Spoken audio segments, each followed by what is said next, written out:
दोस्तों एक बार फिर हम आ चुके हैं हमारे अगले पोयम यानी अप्रिसिएशन की तैयारी करवाने के लिए आपको। और मैं आपको बता दूं ये आपका क्या है, ये आपका आखिरी पोयम है और आपका 8 के आज अप्रिसिएशन क्या कंप्लीट हो गया और एग्जाम में क्या तहलका मचा के आ गया आपके। तो पोयम का टाइटल क्या था, हाइट ऑफ द रेडिकुलस। ठीक है, अब ये जो पोयम है लिखी किसने, आपके ऑलिवर वेंडल होम्स ने लिखी है। राइमिंग स्कीम क्या यूज की, ए बी और सी भी है, ए बी और सी भी है।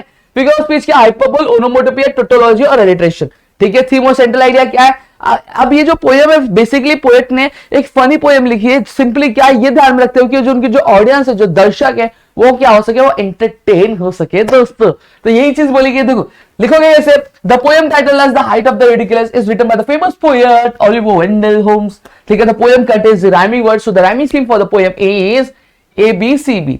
The poet has used many poetic devices to beautify the poem, but the figure of speech which are used to beautify the poem are hyperbole, फेंकना, ओनोपोडिया, भुसभाषुष, tautology, same meaning वाले, और alliteration. ठीक है, अब जो थीम और सेंट्रल आइडिया क्या है, basically the poet has written this poem has written a funny poem to simply entertain the audience, but and written this poem for the enjoyment purpose. समझ में आ गया। तो इस तरह से आप कई चीजें लर्न कर सकते हो और एक लाइन अपना कोई फेवरेट ऐड कर देना तो आपका अप्रिसिएशन जो कंप्लीट हो जाएगा। तो मेरे ख्याल से चीज समझी तो प्लीज वीडियो को लाइक करिए, चैनल सब्सक्राइब नहीं किया तो चैनल को सब्सक्राइट करना, अपने दोस्तों से शेयर करना, और साथ ही साथ एक स्क्रीनशॉट लेके बढ़िया सा हैंडसम सा हमारा फोटो लेके आप क्या कर सकते हो, आप अपने इंस्टाग्राम हैंडल पर टैग कर सकते हो। इंस्टाग्राम हैंडल की लिंक जो है वो डिस्क्रिप्शन में है, तो फटाफट जाके फॉलो कर लो। कोई भी क्वेश्चन है आप वहां भी हमसे क्या पूछ सकते हो दोस्तों। चलो मिलेंगे हमारे नेक्स्ट वीडियो में, तब तक के लिए घर पे रहो, अपना ध्यान जरूर रखना दोस्तों।